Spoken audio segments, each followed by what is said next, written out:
Hello, everybody, and welcome to today's Advisors Forum presented by Elville and Associates. It's our pleasure to host you here in our webinar today.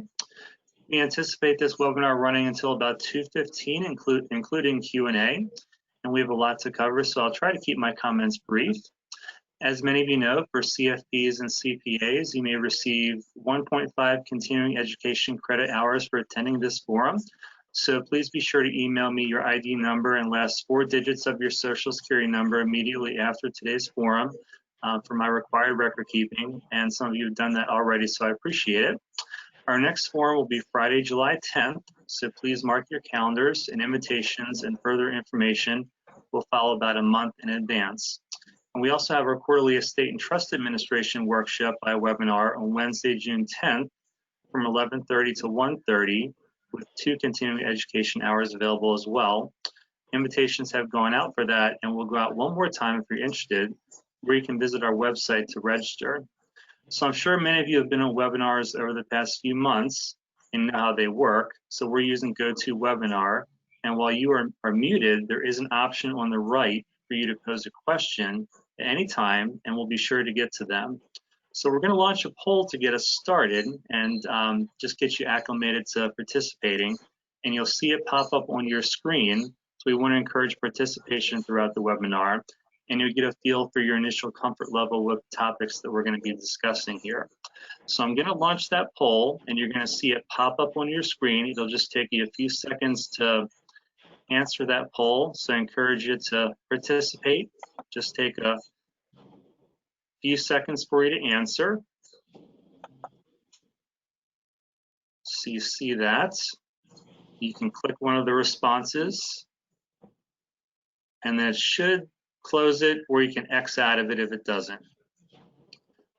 So while you're answering that, during this time we're all facing together apart, we hope your practices are faring well as we're all adjusting to conducting business in different ways. Elville and Associates is doing well, as we meet most clients through video conference and phone calls. We do meet clients in office on an as-needed basis and emergency basis. But we found that many clients enjoy the experience in the comfort of their homes, though we certainly prefer to be meeting them one-on-one, as I'm sure you feel the same way. And we're able to perform remote signings and still complete the full estate planning process. So please consider us a resource, as always, as we aim to work collaboratively with clients and their advisors through the planning process. It's my pleasure to turn it over to today's presenter, Ms. Nicole Livingston, Senior Estate Planning Attorney here at Elville and Associates, and recently named partner at the firm. So congratulations to Nicole on that well-deserved honor. Thank you, Jeff. So let's see what the, sorry, Nicole, wanted to see what the poll results were.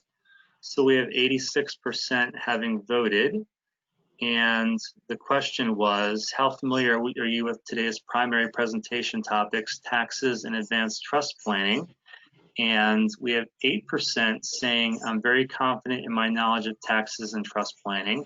71% saying I have a working knowledge of taxes and trust planning, and 21% saying I have very little knowledge of taxes and trust planning. So Nicole, there gives you a little bit of a background of our audience today. Thank you, wonderful.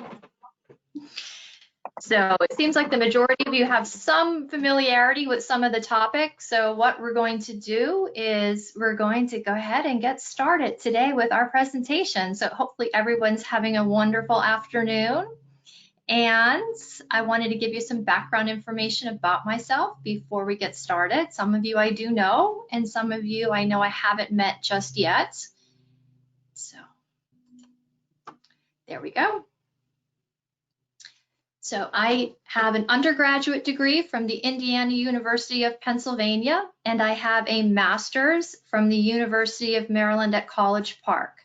And both of those degrees are in speech therapy. So I worked as a speech therapist for about 7 years, mostly in nursing homes, working with adults. And I have some friends who are working there now, and they've been working throughout this COVID crisis. And so far, everybody is safe. And I decided then, after a couple of years as a speech therapist, to go to law school. I graduated from the University of Baltimore, and after I graduated, I clerked for a year for the Honorable Michael E. Loney at Anne Arundel County Circuit Court. So I've been practicing law now for about 16 years, and I'm admitted to practice law in both Maryland and in the district. I'm a member of the National Academy of Elder Law Attorneys, and I'm a member of Wealth Counsel. So let's go ahead and get started with the presentation because we have a lot of ground to cover.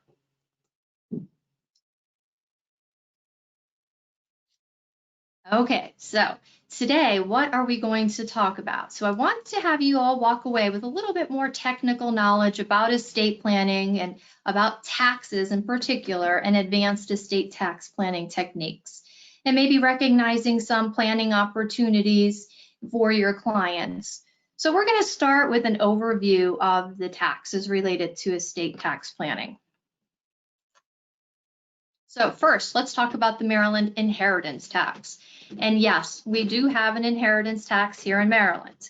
So it's located, if you're looking for the actual code section, in the Maryland Annotated Code, Tax General Article, Article 7 here. And it's a tax paid on the privilege of receiving money or property that passes from a decedent and has a taxable situs in the state of Maryland. So the inheritance tax is based on the relationship that you have with the person that you're leaving money to. Now, in the next slide, you're going to see there's many exemptions or exclusions from inheritance tax. So if you leave money to a child or a stepchild, and that's new, that hasn't always been in the code, but it was added a couple of years ago, or a parent or a step-parent, grandparent, a spouse of a decedent, a spouse of a child or spouse of a lineal descendant, brother or a sister. Those are the common exemptions that you know from inheritance tax. Now, what's interesting here on the screen is see how it says brother or sister of a decedent. A brother-in-law or a sister-in-law is not exempt, and that has come up several times. Other exclusions that you may not, that's not as commonly known or you hear about often is this $1,000 limit per person. So again, if you're going to leave someone $1,000 or less, maybe a friend or a niece or a nephew, then and it's just $1,000 and that's exempt also. Small estates are exempt from inheritance tax also. The one that probably you see at the top there, life insurance benefits, that's the one that a lot of people hear too, that you know that there's no inheritance tax when you leave money to somebody under a life insurance policy. So a niece or a nephew, they're not exempt from inheritance tax, but if you leave them money under the life insurance, then they do not have to pay the inheritance tax. One other exclusion that I want to cover is when you have a domestic partnership. So if you hold the real estate as tenants or as in joint tenants with right of survivorship, and you can have a proof of the domestic partnership, and that's an affidavit that you sign, and there's 10 or 15 different items on that affidavit. If you meet 2 out of the 10, then you have a domestic partnership. It's not difficult. Somebody, like if you have a joint bank account together, or if they're your power of attorney or executor on your legal estate plan, that's sufficient. Again, if the residence is held as joint tenants with right of survivorship, then there will be no inheritance tax to the domestic partner upon receiving that asset. And that's the only exclusion. It does not cover any other assets, a second home or any other monetary assets. So again, the tax is 10%. So it's 10% on the first dollar. So again, if you leave a niece or a nephew $10,000, then yes, they're going to have to pay the inheritance tax, and the tax is 10%. And it's paid by the person who receives the property. So let's talk about that. So that 10%, let's say you were going to leave $50,000 to a friend. Again, the tax is paid by the person receiving the $50,000. the tax would be $5,000 and the friend receives $45,000. Now looking here at it's the residuary estate. So if you have a trust or if you have a will and the trust or the will directs that the residuary estate is to pay the inheritance tax, the rate is different. The rate is 11.1111%. So it increases. So it's a different number. So again, if say you have a will and the will says, leave $50,000 to my friend and my estate or my residuary estate is to pay the tax, then that tax is paid from the residuary and your friend receives the full $50,000. So another point to make about the inheritance tax is that it doesn't matter if it's jointly titled property or if it's payable on death or beneficiary designated, if it goes through probate, if it passes avoidance of probate using a trust, it doesn't matter. Again, the inheritance tax is based on the relationship that you have with the person that you're leaving the money to. So all of these assets are subject to inheritance tax. We report the inheritance tax on the information report. And even if you have a trust and everything avoids probate, you still have to file a will of no estate. And that will, when you file the will, the information report is due. You can either file it right away or you can wait and it's due within 3 months. So on the information report, they're going to ask the personal representative, is there an asset that passes outside of probate, a non-probate asset? And if the answer is yes, they want to know the relationship. So they want to make sure that they're collecting that inheritance tax, even on those non-probate assets. So the Register of Wills would collect that tax and they would issue the receipt to the personal representative and then discharge the liability. And that's important to note because the personal representative is personally liable to pay for that inheritance tax. So again, if the person who's distributing the property is the personal representative or the trustee under the trust, they're going to be paying the inheritance tax. So if you say you have a situation where the niece is the joint owner, say on a checking account, well, she's a joint owner, she's a niece, she owes the inheritance tax on that account, and then she is supposed to be paying that inheritance tax then at that point.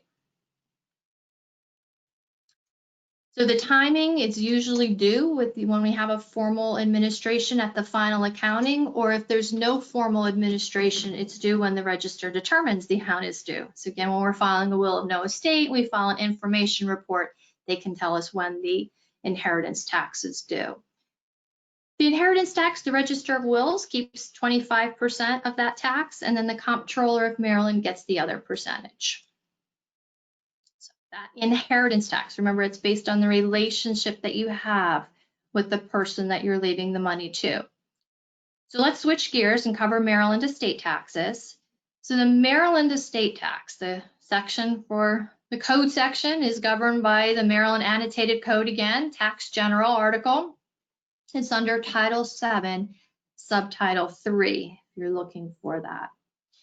So the tax is a transfer of any Maryland estate of a decedent who is a resident of the state or a non-resident but had an interest in either Maryland real estate and it's taxable, or they have, which is not something we would recommend, but if they lived out of state and then they had a Maryland limited liability company, which is a tangible personal property asset, they would still be taxed here in Maryland. So the Maryland estate tax is based on the size of your estate. And it's due 9 months from the date of death. The tax is again payable to the comptroller. It's calculated on your MET1 form. And so the rate of the Maryland estate tax, the tax rate is 16%. So it does start at 8%, but it very quickly accelerates to 16%. And just as a reminder, in case you forgot, is we take the fair market value of your assets as of date of death, you subtract your debt, and you have your net estate. So the Maryland estate tax exemption is currently $5 million.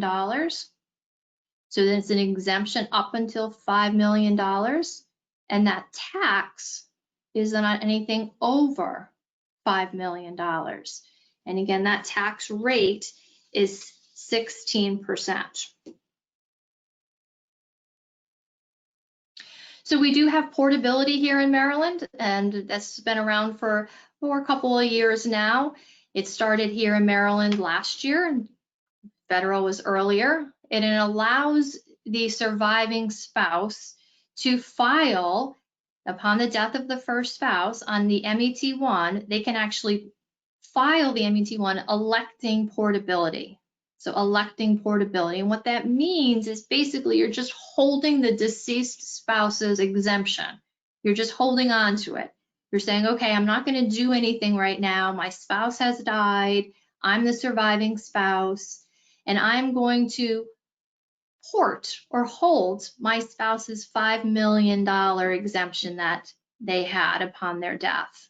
And so when that surviving spouse dies, then you're permitted at that point to actually shield the full $10 million from the Maryland estate tax. So again, this is something that's a little bit easier at times rather than doing our traditional AB estate tax planning where we move assets into a bypass trust or a credit shelter trust. And there's many different pros and cons about which way to go. And again, this was more of a overview of the Maryland estate tax and not getting into the details of when we would prefer portability versus when we would do the AB split. But I do want everybody just to be aware that yes, we do have portability here in Maryland for the Maryland estate tax. So if assets pass outside the probate estate or the trust, we still have to pay a tax on all of that. So again, if the trustee of the trust has assets that pass through the trust and the trust says that they need to pay the taxes before distributing the assets in the estate, we also need to look at the assets that pass outside of the trust. And that's still included in the gross value of the estate, and they also have to pay their pro rata share then of that tax. So the gift tax, so we don't, that's good news, is that Maryland does not have their own gift tax. We do not have a separate gift tax. And so there's no tracking that's similar to the federal gift tax. So we covered Maryland, we covered the Maryland inheritance tax, and we covered the Maryland estate tax. Again, there's no Maryland gift tax. So let's talk about the federal taxes now. So the federal estate tax is calculated the same way as Maryland, meaning that you take the fair market value of the assets as of date of death, subtract your debt, and you have your net estate. So the current exclusion is pretty high. It's $11,580,000. And that's set to return to $5 million in 2025, unless, of course, Congress changes that law. So when it does revert back to $5 million in 2025, it is going to still be adjusted to inflation. So the last I heard, it was somewhere around 5.8. So again, we don't really know what that number will be, but we'll find out then if they don't change it before then. And the good news is that there's no clawback for transfers between 2017 and 2025. So again, if somebody's gifting a large amount of money between now and then, and it's higher than $5 million, they're not going to force you to bring that back into the estate. The tax rate is pretty high. It's 40%. So the 40% is taxed on right now anything over the $11.58 million. And another point to make is if you're not a US citizen, this doesn't apply. You only have a credit of $60,000. So when we're looking at some non-US spouses, we need to look at that and see what kind of planning we can do. So we do have a federal gift tax. So the exclusion is $15,000 per person per year. And that only again applies for US citizens. And if you want to use your limit your lifetime federal gift tax is still based on the $11.58 million. So if you're not a US citizen, you do not have that unlimited marital gift exclusion. So if you're gifting to a non-US citizen, the limit is only $157,000. So again, if you're US citizens, you can gift up to $11.58 million and not have to pay a tax. I'm not sure if anybody's gifting that much money right now, but again, if you gift over the 11.58 million, the tax rate is the same. It's 40% and it's paid by the person who's making the gift. So our federal gift tax is calculated, or you file a 709, and it's April 15th following the year that you actually make the gift. So we also have one last tax to talk about before we get into our different planning techniques, and the generation skipping tax. So the exemption is the same as the federal estate tax, 11.58 million. It's the same 40% rate. And this is just in general. Let's just say if you were going to leave money directly to a grandchild, so you're skipping a generation, you're skipping your children, you're going to leave the money directly to the grandchildren. If you leave them more than 11.58 million, you not only are paying your federal estate tax, but you're paying also a second tax, the generation skipping tax. And the reason I bring this one up is that we still have this GST exemption trust, meaning if you leave money, let's say you leave $11.58 million to your children or a child, and you allocate upon death the GST exemption to that trust, then when that child dies and the money goes down a generation to their children, that money is not included in the child's estate. So again, that's a very powerful exemption. It's been on the chopping block for years to actually limit it to a certain time frame. Last I heard it was going to be 99 years, but it hasn't. It's still something right now that it can pass from one generation to another. But again, the maximum is the 11.58 million. My income tax slide. So we always talk about income taxes when we are looking at trusts.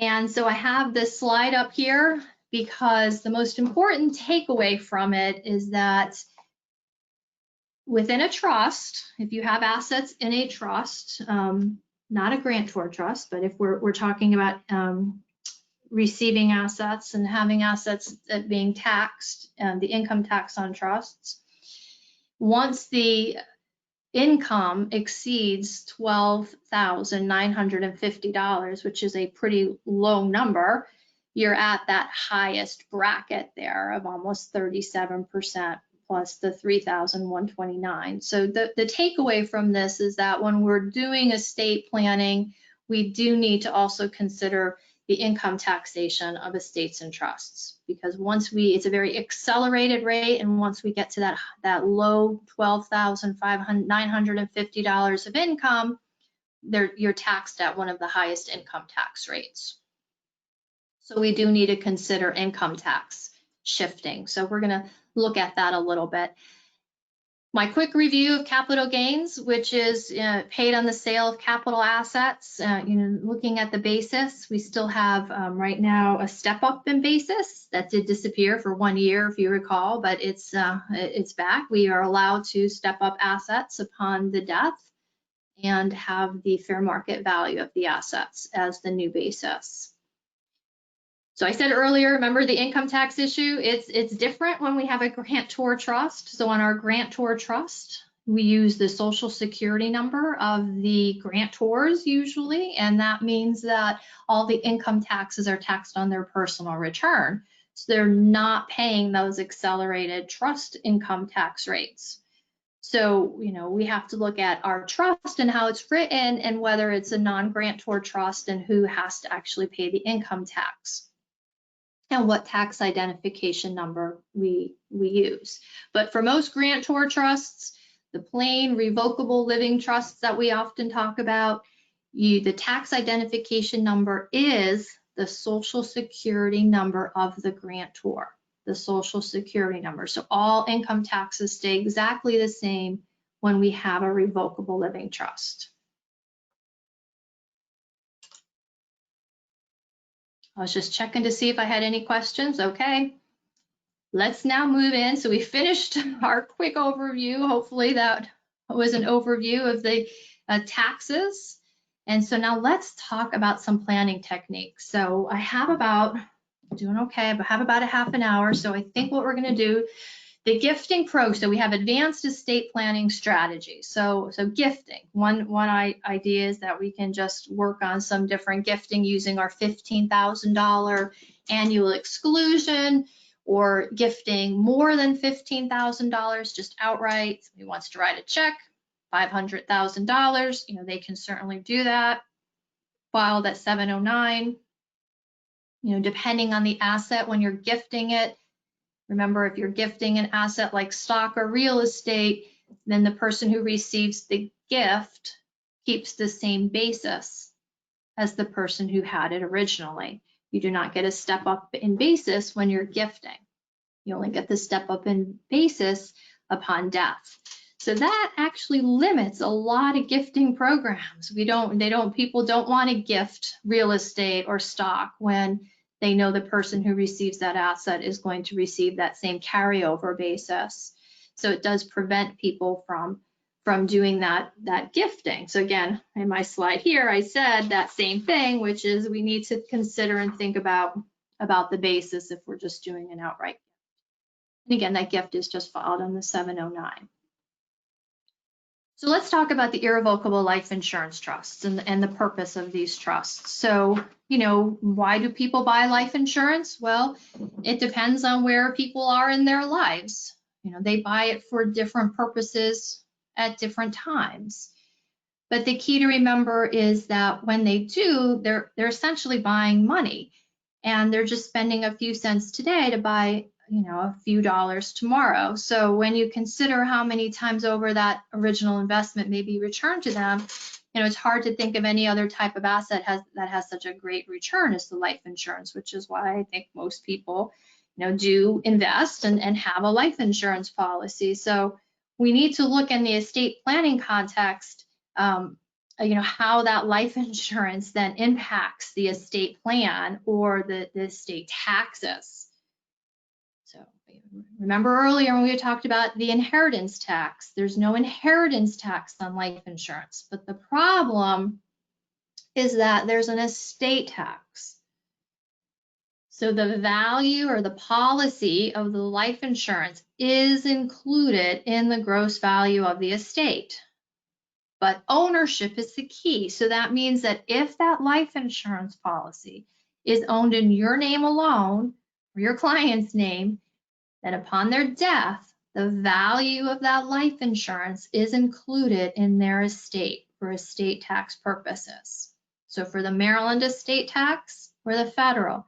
So I know the federal is high right now, but the Maryland, remember, is only $5 million. So if you have a younger couple and they're buying it to, as the breadwinner and try to replace their earnings, and so they buy a policy that maybe is $1 million or $1.5 million. When you then look at some of the real estate retirement assets, getting to that $5 million is likely to happen. So we're going to look now at what this ILIT or the irrevocable life insurance can achieve. So, obviously here we're going to try to reduce the size of the estate with the ILIT. And how do we do that? Well, remember earlier I said it's ownership that's key. So when we create a trust, an irrevocable life insurance trust like this, the key is that we're changing the ownership of that policy. So instead of the ownership of the policy by the individual, the ownership will be held by the trust. And when it's held by the trust, then upon their death, that policy is not included in the size of your estate. So it helps to reduce some of the estate tax liability. Also, just another point is that if the policy has cash value, so again, the client's living, they haven't died yet, they have cash value in the life insurance, and the ILIT is holding that policy now, it also gives them some creditor protection because it's not an asset that's owned individually by that client, it's owned by the trust. So then the creditor can't reach out and take that asset either. So the ILIT, not only allows clients to control who receives the policy's benefits, but also, how, when, and for what purpose. So, the ILIT is a type of advanced planning trust. The idea is, the purpose of it, the main purpose of it is to reduce the size of the estate. The policy benefits then would not be included in the value of the estate, but we also can write down how the assets should be held once you've passed away. So instead of all of the assets in that life insurance policy being paid out to your beneficiaries in a lump sum, and that can be pretty overwhelming even to maybe even sophisticated children or beneficiaries who have a good handle on their own type of financial management, but it's still an overwhelming amount of money to most people to receive all that in one lump sum. So this ILIT, you can then allow trusts, further trusts, the assets to be held in further trust for your beneficiaries so that those assets can be, have continuous management with a financial advisor to make sure that the beneficiaries receive it exactly the way your clients intended. So let's just talk, we just already talked about some of the benefits of the ILIT. Let me just kind of back up a bit and get some specific information about the ILIT. So, again, it's a special type of trust, but in many ways, it's very similar to other trusts that you are probably familiar with, like your irrevocable living trusts. There are 3 different positions that need to be filled. There's the trustor, and that's the person who creates the trust and transfers the assets into the trust. And then we have the trustee, and the trustee is the person who managed the assets in the trust. And then the beneficiary, and all of the assets are spent for their benefit. So the trustor, creates the trust, transfers the assets into the trust. The trustees have the legal title to the property and they manage the assets. And the beneficiaries are whose benefit the trust was created for. So here, step 1, your client, the trustor, creates and signs the trust agreement. And step 2, the trustee pays the premium. So first, the trustor, and here, if that's your client, we do not recommend the client to be the trustee. So we have somebody else named as the trustee, and if they're married, it's often the other spouse. If they're not married, it's a child, somebody they trust. So in step 2, the trustor, the person who created the trust, has to actually put some cash or the policy into the ILIT. They often transfer the ownership of the policy to the trust, and then they also then gift the cash. And why are we gifting the cash? Well, we're gifting the cash so that they can pay the trustee can pay the premium. I know that's step 5. So in step 3, the trustee first, once the trustor transfers that cash into the ILIT, the trustee must notify the beneficiary of their right to demand money from the trust. So this demand right is probably something you've heard before called the Crummey power, C-R-U-M-M-E-Y, Crummey. And so again, the trustee has to notify each beneficiary named in the trust of their right to demand that a share of the property, that they have a certain percentage that was just transferred to the trustee, that they have a right to withdraw that money. They have a right to withdraw that money. So the reason why we have that right is that it's the annual gift tax exclusion amount is the gift tax benefit that then becomes available to the trustor. So again, what we want to use is we want to use that $15,000 annual exclusion when they're making that gift. And so in order to make that gift be a completed gift for estate or for gift tax purposes, the beneficiary has the right to receive that money.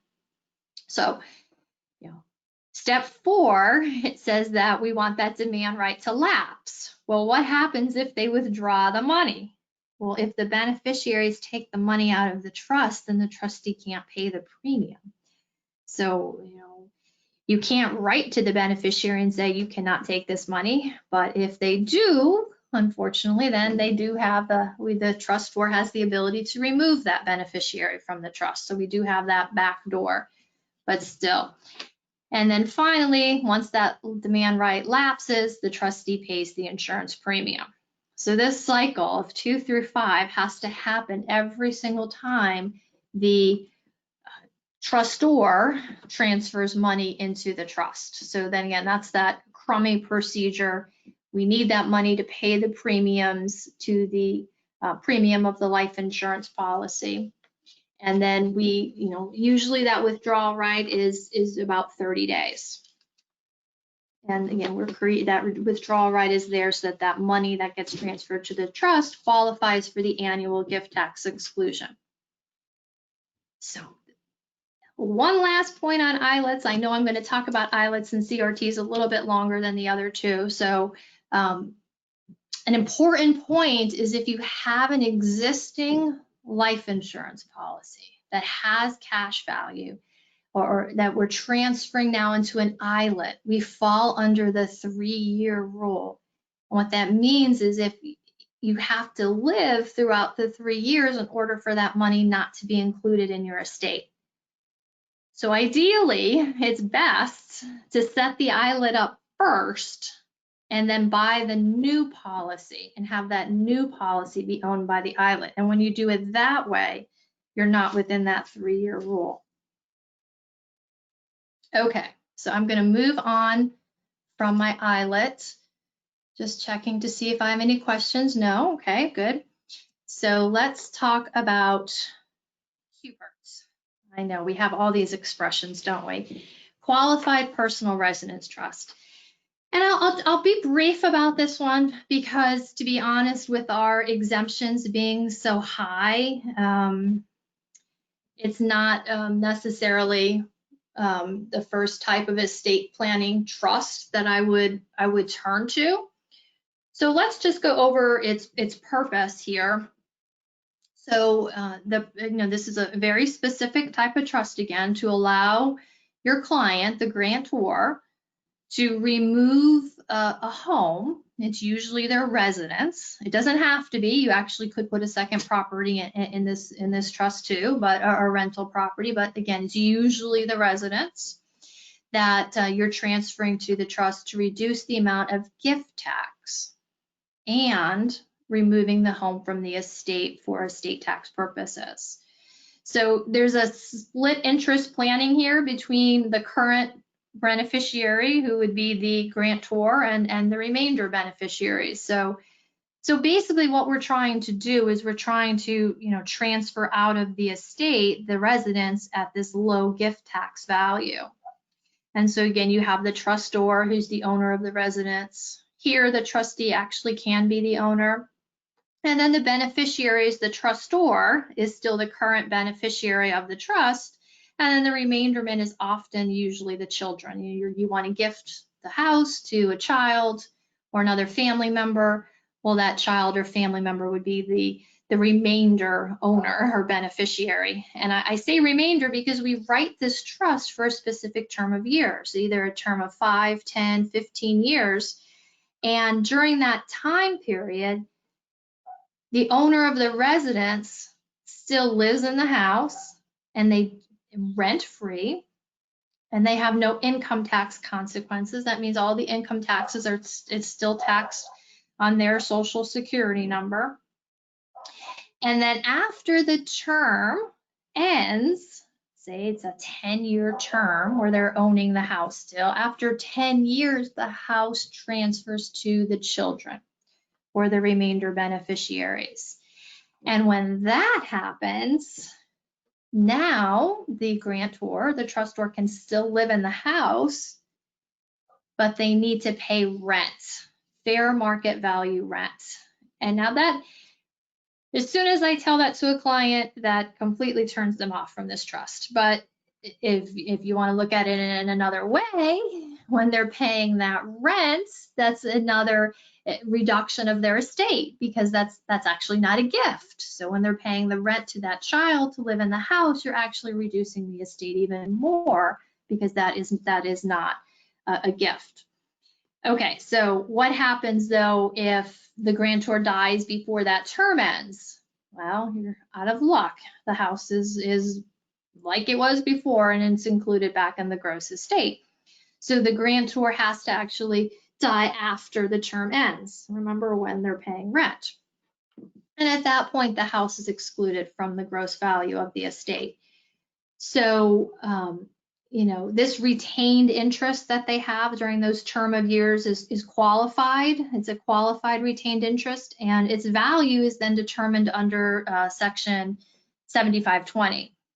So we need to look at, well, what's the gift? The gift is the fair market value of the asset minus the value of this retained interest that they have. And again, the 7520 rate return, values that remainder interest. So how do we do that? Well, we have a wonderful computer systems that you just plug in all these numbers and it generates for you. So, we have to look at the term of the trust. So the longer the term, there's more benefit from the smaller remainder interest, which reduces the gift tax. So again, the longer the term, well, this trust would be better for somebody who's a little bit younger, less likely to die during the term, and then you get more future appreciation out of the estate, because if hopefully in 10 years the house will appreciate in value. So, the value that we're looking at here, again, we're looking at the term of the trust, the length of the term, the life expectancy of the grantor, and that magic 7520 rate, which is determined. We have to look at each month. So I put an example up here, and I ran these numbers, so, if you had a house that was worth, or an estate, excuse me, that was worth $5 million, and the residence was, $500,000, and there was a 10-year term of a 65-year-old person, then the remainder use value is, 362, which is it's a larger amount. So what you're doing is you're trying to gift the asset for less gift tax. Now, I know what you're thinking. You're thinking, well, the exemption's 11.58 million. Yes, right. That's why I said this isn't necessarily the trust that I would turn to right now with such high exemption rates. But remember, there's no clawback. So if you are gifting now, and it comes back to $5 million, and you have somebody with a larger estate, they're not gonna claw back or have that gift then be included in the estate. So I actually, because I really want to talk about those CRTs. I'm going to kind of go past these slides because I think you get the numbers with the QPRT. I want to talk about the GRAT, and then I really want to get to the CRT. So I would, if I have somebody who has wants to do this technique for gifting, I think the GRAT, or the Grantor Retained Annuity Trust, is more worthwhile to look at versus the QPRT. So the purpose of a GRAT, and I'm just going to call it a GRAT, is to make large gifts without paying a gift tax. And that sounds great, right? But we have a huge gamble here. So, and I'm going to explain what this gamble is with the rate of return in just a minute. So again, we're looking at our 7520 rate, which happens to be really low right now. So this is, again, an estate freezing technique. So, we're setting up an irrevocable trust. We would prefer to establish that trust with assets that are going to appreciate stock from maybe like an IPO. Bill Gates did this when he had his IPO stock, released. So again, why? Because that appreciates, and you're going to see in a minute why that's so important. We're looking for an asset that's really going to do well and appreciate.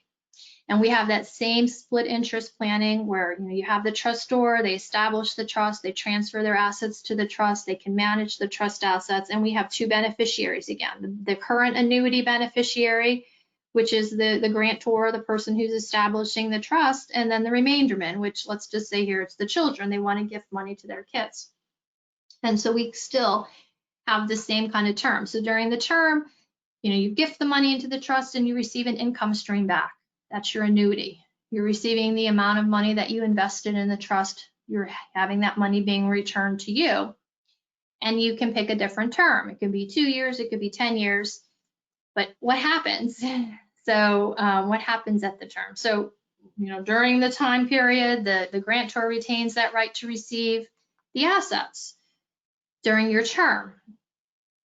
And they have to have a rate of return under the 75/20 rate. And I put June. I know I'm already in June, even though it's only May. But so the 75/20 rate is so low. I mean, this number, I think a couple years ago was like 3.8. So right now it's 0.6. So you have this annuity, this right, you write it down for how many years to receive the original values of the assets and the rate of return. And you're like, well, why would I put all this money into this trust and get it all back? Well, when the term expires, anything over the value of the assets that you originally put in and the rate of return passes to the grantor's beneficiaries. It passes to the children without using any of your gift or estate tax exclusion amounts. So again, that is the whole point of it, is that you do receive the money back, the original investment plus the rate of return, but anything over that at the end of the return passes without having to pay any gift or estate tax. So what's the gamble? Well, you die before that term expires and all the assets are included back in the taxable estate and the beneficiary doesn't receive anything. So again, the grantor, in order to get the benefit, dies after the trust expires. And again, that money gets transferred, that, any of the excess, the growth, the appreciation then gets transferred to the children if they're the beneficiaries without paying using any gift tax exclusion or estate tax.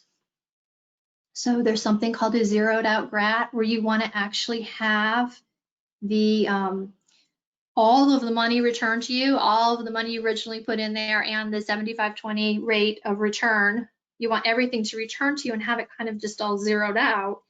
And that would be the ideal thing, because once it's zeroed out, it has a zero value when you're creating the trust. So again, if we don't have a zeroed out a GRAT, then we do have to calculate a gift tax when you initially transfer the money into the trust, but it's usually a pretty low number. So that's why, zeroed out GRATs are popular, because there's a zero gift tax when you transfer the assets into this trust. And I just, want to make a note that, President Obama fought really hard to eliminate these zeroed out GRATs, but the Tax Cuts and Job Acts, the GRATs do remain the same for right now. So the risk is that, the GRAT's going to outperform the, not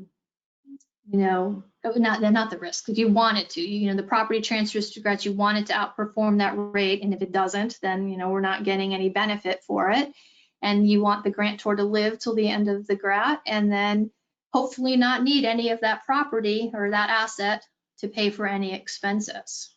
So I want to move into CRTs because I think this is really important. Good, okay. I think we have enough time to cover this. Perfect. Double check, any questions? Okay. All right, so CRT. Nicole, Yes. Do I have a question? There are some questions in your chat area I sent you. Can you double check those? We can certainly wait till the end to address them. Oh, Jeff, I'm so sorry, everyone. I actually didn't see all these questions. Oh, I'm so glad you told me that. It's okay. We can wait till the end to address You know what them. I'll do? I'll take it at the end. Let me finish the CRT. Sure.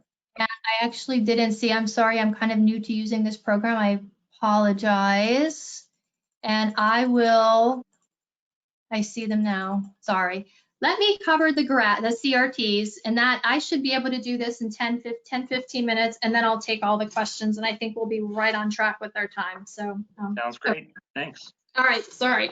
All right, so let me do the CRT. A CRT, again, or a charitable remainder trust is a very powerful income, gift, and estate tax planning tool that your clients can obviously use for their advantage. Now, they have to be charitably inclined here. So if somebody is, and I have had more clients who do want to have charities as their beneficiaries. So this is a really neat trust for that. So it's similar to previous trusts that we looked at. We still have the client who's the trustor who transfers property into the CRT. You know, we have an income beneficiary, like before, it was split interest, where they're receiving this stream of income. And then here, though, the remainder beneficiary is not the family, it's the charity. So again, the charity will ultimately receive the assets that are in the CRT. So it's similar to the other trusts, but the beneficiary is different. So I say 23%. Okay, so I know my numbers are close. So Maryland's range is between 2 and 5.8% for capital gains, and then you have to pay the county. So I'm just kind of taking the liberty here and using 8% to say the capital gains rate is 8% here in Maryland and about 15 for the federal. So this is what concerns people the most, is the capital gains tax if we're trying to sell appreciated asset. And so losing all that money off the top is a lot of money. So that's why people look to these charitable remainder trusts. Because like I said, the biggest problem is paying the capital gains tax from the sale of the property. So the charitable remainder trust is tax exempt, and it pays no capital gains tax than on the sale proceeds. So that means that the client has more money then to invest, you know, for income, for that money that you're getting back. So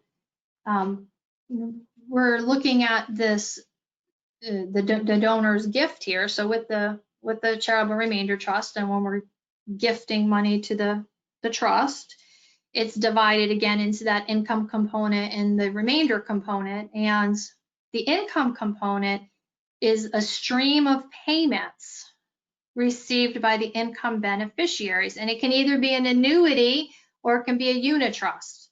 So the annuity is the same every year, but your unit trust amount is just a percentage that fluctuates depending on the value of the trust. So if there's more, if it's a better year, a higher year, I mean, your percentage goes up or it goes down. So it fluctuates. And I will tell you, most people use the annuity approach. It's more concrete, more sure, more certain.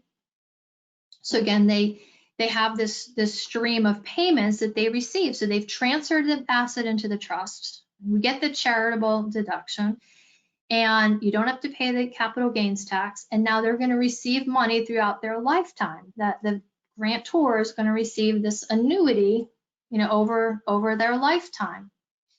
And, you know, the value of the income tax deduction is based on the actuarially estimated value of the property to be received by the charity at the end of the CRT. So, you know, the property ultimately gets received by the charity, though, at the end of the CRT. They're the remainder beneficiary.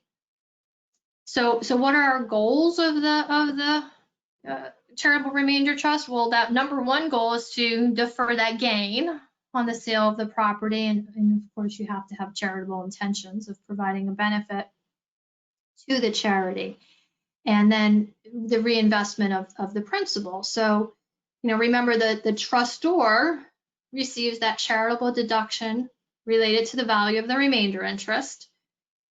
Their income beneficiary, again, the client, receives this stream of income on the entire sales proceeds without any reduction for capital gains taxes. So they have more money in their pocket during their lifetime for this annuity. And then at the end, the charity receives the property. So the structure is similar to the previous trusts where, you transfer the property to the CRT. The donor or the trustor receives that income tax deduction related to the value of the remainder interest. So, but the value has to be at least 10%. So when we're looking at this, the value has to be at least 10%. And then the trustee usually sells the property and invests the proceeds in the sale. And then the trustee pays the annual payments to the owner in that income stream. And then at the end of the trust, the trust is distributed, usually when the person dies, the charity then receives the money. So we've talked about this income stream to the trustor, but we haven't looked at how those rules are calculated or how we calculate that. So let's do that next. So the annuity value. So, this is a little bit complicated formula, but it has to be based on a percentage. And thank goodness we have computer programs that we can just use and we can figure this out relatively quickly. But the percentage, it cannot be less than 5% and no more than 50%. So not less than 5% and not more than 50% of the value of the property originally transferred to the CRT. And it doesn't change no matter what the investment performance is. So you get that same amount. And so again, I said earlier, this is usually the one that's usually chosen by our clients because they want that guaranteed stream of payments. So the unit trust is based on a percentage. Again, typically you're looking at December 31st of the year prior, and the percentage must be again at least 5% and not more than 50%. And that means if the investment is good, the annual payments increase, or if the investment is poor, they decrease. So that choice is usually not as popular. So, we often use this to gift interest, in a house or something like that has a client who's charitably inclined. One last one. I want to see, yeah, well, it's 2 o'clock. Let's see. I was just going to say in general, we still like to do family limited partnerships. This has been looked at, or I should say attacked might be too strong of a word, but attacked from the IRS a little bit more than it used to, but we still like to use these family limited partnerships mostly to gift interests in a business. So again, if I have a client who has a business and they want to start gifting interest of the business, I like to use a family limited partnership. It has the protections that you see here, the lawsuit protection, you get a discounted value, and you have to have a really good FLP agreement. Or if you didn't want to do the partnership, we have a family LLC. It's a similar structure. I often use this one for real estate. So when we're doing, if we have rental real estate and we want to do gifting there, we would use an LLC. So again, with the partnerships, you have that asset protection, you're protecting family members from business liability, you get the discounts here. And here's the key. So what happens is that the hardest part for clients to do this type of planning is you need a business valuation. And they're not cheap. They're expensive, and they're well worth it. They're worth every penny. They have a very comprehensive analysis of the valuation of a business. It's not easy task to do, but we need to have that valuation. So once we have that valuation and you set up your partnership agreement, we set this all up and you start gifting, you start gifting a percentage to your limited partners. This is the children. So they have no ownership, they have no management, they're just getting an interest in the business. And so once we have our appraisal of the business, we want to still use that $15,000 gift tax exclusion. So what you do then is you calculate what percentage of the business is $15,000. And then you take that percentage and you gift that percentage to the limited partners every year. And ideally you'd like that business valuation to cover 2 years, but then what happens is you might need to continue to get that valuation of the business to do that continued gifting. Sorry, I did it. It did it in an hour. But as Jeff has pointed out, I have some questions that I need to go back to. So let me do that right now. I know it kind of flew through that last section. Let me see, I'm gonna go back. Okay. All right. So the first question is, can you please discuss income as it relates to trusts? And what items in the trust make income just interest and dividends versus interest, dividends, and capital gains? So let me answer it this way. So when we have a trust, we have to break down the trust always by income and principal. So we have income, which is your investment in your dividends, your interest income, and then you have your principal. And actually, let me put this. I think you can see me again then. So we have our income and we have our principal of the trust. And for most of our trusts that we do for estate planning purposes, for most of them, which is all our revocable living trusts, some of our Medicaid trusts that we do, we call them MAPs, the Medicaid Asset Protection Trusts.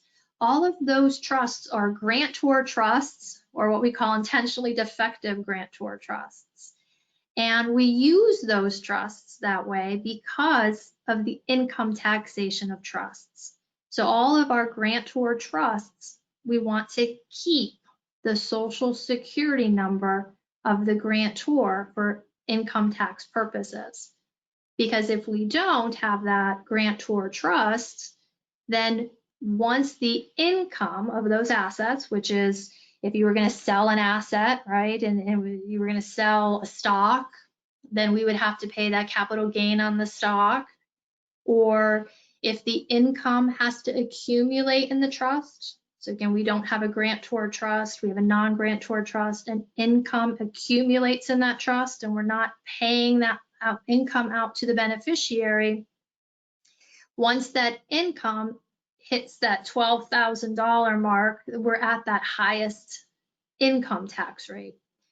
So again, very rarely, yes, we do set up trusts that way occasionally to beneficiaries, but very rarely do we want that to happen. Probably when it happens the most is when we're doing our special needs trusts, because we can't write those trusts to say that we must distribute all the income to that beneficiary, or it can impact their government benefits. So on those special needs trusts, we do often say that we want the income to accumulate. So depending on the type of asset that's in there, and if we're not spending that money and it's just accumulating after the end of the year in the trust, then we're at that higher rate. So hopefully that answered your question. And then the next one I had. And Nicole, before we get to that question that you're about to read, the second part of that question I sent to you is the question that you'll see a couple down that's at 1:34 p.m. So it's a two-part question. If you'd like me to read it, I can, if it might make more sense. Yes. Sure. Sorry. So it starts, income tax step up. Is that an option or is it a requirement? When stock market was down, stock values were depressed. And then it goes on to read, must the fair market value be the beneficiary's basis, or can he, she elect to keep the deceased person's higher basis? Okay, I don't know if I got all that, Jeff. I'm sorry. I was trying to read it when you said it. So let's talk about this. Must the fair market value be the beneficiaries? Let me do this. How about if I just review basis for a minute? I think that might, so just basis is cost. And so when you gift, and this is the key, I think, is when you're gifting assets, appreciated assets, like let's say, let's use the example of a house. So you have a house and say my house is worth, well, it's not, but $500,000. So say the house is worth $500,000 today. That's the fair market value. You get an appraisal. The house is worth $500,000 and I want to gift my house to my son. So I can transfer my house and I can gift my house to my son, but my son receives a carryover basis. So my cost, so say I bought my house for $100,000. So his basis is $100,000 because I gave it to him as a gift. Now instead, if my son inherited my house is worth $500,000 today, I bought it for $100,000 and I am going to devise upon my death. I'm going to leave my house to my son. At my death, my son's basis in the house is the fair market value. So it's the fair market value at my death. And so it's better to inherit appreciated assets than to receive them as a gift. And so that's why the trusts that I talked about today with the GRAT and the QPRT is when clients want to gift appreciated assets to their children now, the child, it's a disadvantage if they're gifting it to them and they're not getting that step up in basis because we saw the capital gains tax rate is pretty high. So we need to look at that value, what that value would be if we did an outright gift. And that's why another option for your client is to consider looking at the GRAT or a CRT if they're charitably inclined, or possibly a QPRT, because that's how we're trying to reduce our gift tax. I don't know, what is the next question, Jeff? So the gentleman that posed the question now mentions, let's say the house went down to 50,000, what would be the basis? Oh, right. So you're saying if now my house, instead of being worth $100,000, well, let me see. Yeah, so if I paid $100,000 for my house and now my basis is only $50,000, which would be awful, but that could happen, then what is the basis? So it's still a carryover basis. My son still gets the $100,000, which was my cost. And then the question is then if he sells it for 50, does he get to actually, he's the owner of the house, and then he can capture that on his income tax return. But Yeah, so the general question about, yeah, I'm sorry. The question is generally about a depreciated asset. Yeah. Right. So then, yes, so you would still be able to take the depreciation, but my son would. So the income taxes don't change then at that point. I mean, the basis, because it was still a gift. I have another question here, Jeff. It says, and I might be wrong, but I'm sorry. I could see it's my last one. Is there a specific number of years you have to set in the GRAT? And that's an excellent question because President Obama tried to say that the minimum term had to be 10 years, but that didn't pass. So no, you actually can have a GRAT that's at least 2 years. So again, it's just, you really want to have that asset then that's going to really appreciate over 2 years. Otherwise, it's not worthwhile to transfer it into that GRAT, because remember, you want to, in 2 years, that asset has to, because the entire value of the asset you put in the trust plus your 75/20 rate is going to get returned to you in 2 years. And you want to make sure that, the idea is that you're going to have an appreciation, and that's that money that passes to the beneficiaries without having to pay gift tax. So I don't know if you ever heard of a Walton GRAT, but that happened with the Walton family, and that's a pretty pretty popular case for GRATs. If you want to just Google it and read about it, it's kind of interesting, but they haven't changed those rules. So again, under the new Tax Cut and Job Act, then you still can do a 2-year GRAT, or sometimes people do rolling GRATs. So we do have one more question, Nicole. Yes.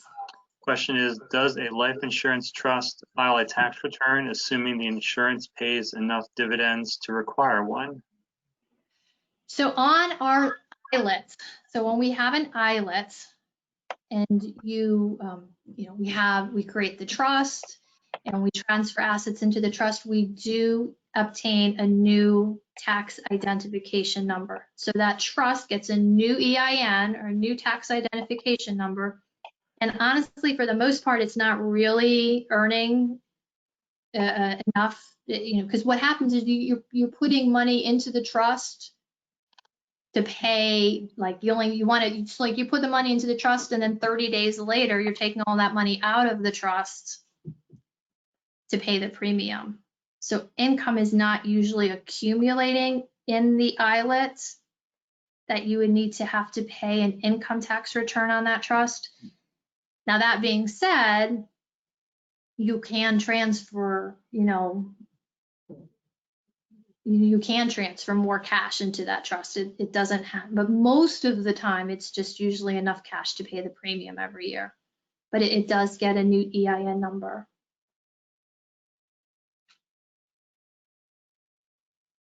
Do I have another question, Jeff? The last question, it goes back to the gentleman who was posing the basis question, asking if the gift and inheritance are the same. You're talking about the same thing. So I think I'm talking, so it's, so gift and inheritance, am I talking about the same thing? No.